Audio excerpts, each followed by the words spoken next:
The words didn't come out as anger, they came out like a warning, quiet and sharp enough to cut deeper than shouting ever could. The CEO stood still, his jaw tight, his eyes holding something unreadable as he said, "You should leave before I change my mind."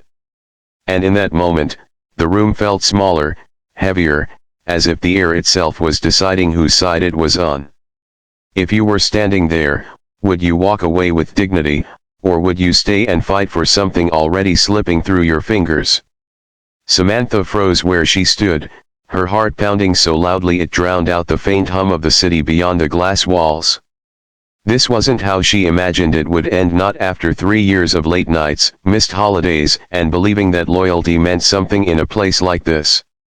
She had walked into this office 1,000 times before, but today it felt unfamiliar, like she had stepped into someone else's life and was being asked to leave quietly. Ethan Caldwell had always been composed, the kind of man who built empires out of decisions others were too afraid to make. People admired him, feared him, followed him. Samantha had done all three at different points.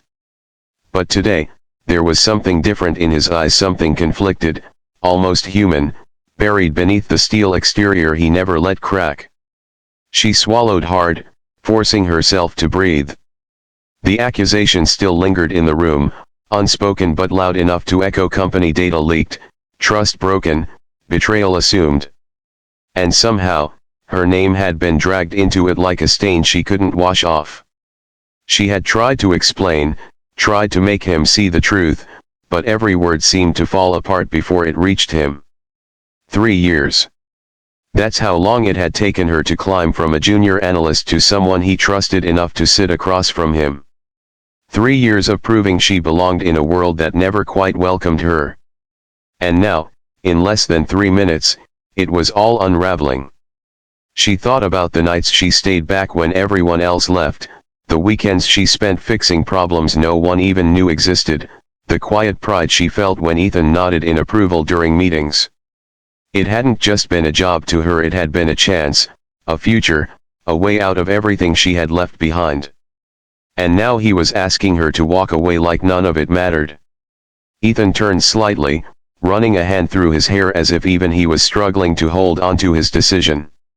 He had built his career on instinct, on reading people, on knowing when something didn't feel right. And right now, everything about this situation felt wrong. But the evidence was clear, the board was watching, and doubt was a luxury he couldn't afford. Or at least, that's what he kept telling himself. Samantha felt the weight of his silence pressing down on her. She wanted to scream, to demand he look at her and really see her, not the version of her the reports had painted. But something inside her broke instead, not loudly, not dramatically, just quietly enough that no one else would notice. She nodded once, more to herself than to him, and turned toward the door. Each step felt heavier than the last. The office, the desk, the skyline, it all blurred together as she walked away from the life she had fought so hard to build. And just before she reached the door, her hand trembling slightly as she reached for the handle, she paused. Because deep down, a question lingered, the kind that doesn't let you sleep at night. What if this wasn't the end? Behind her, Ethan watched her stop. Something twisted in his chest, unfamiliar and uncomfortable. He had let people go before, hundreds of them. It was part of the job. But this felt different. This felt personal in a way he didn't understand. He thought about the first time he had interviewed her. She had been nervous, but there was a fire in her, a determination he recognized instantly. She reminded him of himself before success hardened him, before trust became a liability. And now, standing there with her back to him, she looked like someone who had just lost more than a job.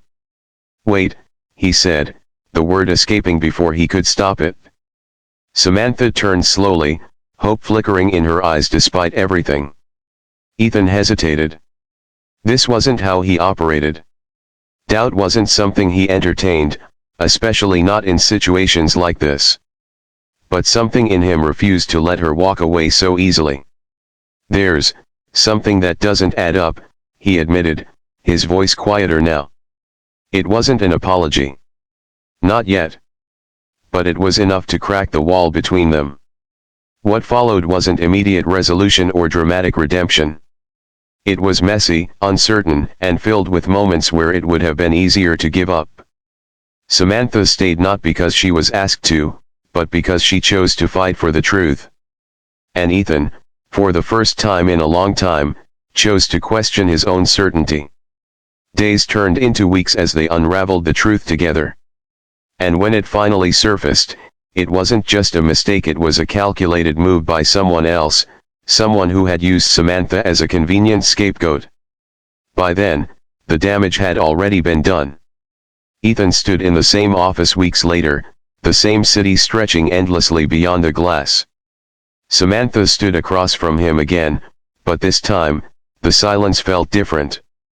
"I was wrong," he said, the words heavier than any decision he had ever made. Samantha looked at him, really looked at him, and for the first time, she saw not just the CEO, but the man behind the title. A man who wasn't used to being wrong. A man who didn't know how to fix something he couldn't control. Trust, once broken, doesn't come back easily.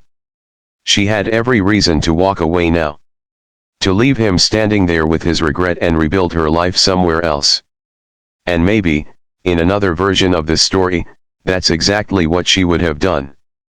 But life isn't always about choosing the easiest path. Sometimes, it's about choosing the one that hurts, because it means something. "I deserved better," she said quietly. He nodded. "I know." The silence stretched between them again, but this time, it wasn't suffocating. It was honest. "And I'm not the same person who walked out of this office that day," she continued. "But I'm also not someone who runs away from everything I built." Ethan didn't respond immediately. He didn't try to convince her, didn't make promises he couldn't guarantee. For once, he simply listened. And maybe that's why she stayed. Not for him. Not for the company. But for herself. Because sometimes, strength isn't about walking away. Sometimes, it's about staying and rewriting the ending. Speech balloon before the story ends. Tell me honestly in the comments, if you were in Samantha's place, would you have walked away forever or given a second chance? The city lights flickered on as evening settled in, and inside that glass-walled office, two people stood not as CEO and employee, but as individuals learning what it meant to trust again. And if this story touched your heart even a little, don't forget to like, comment, share, and subscribe only if it truly meant something to you.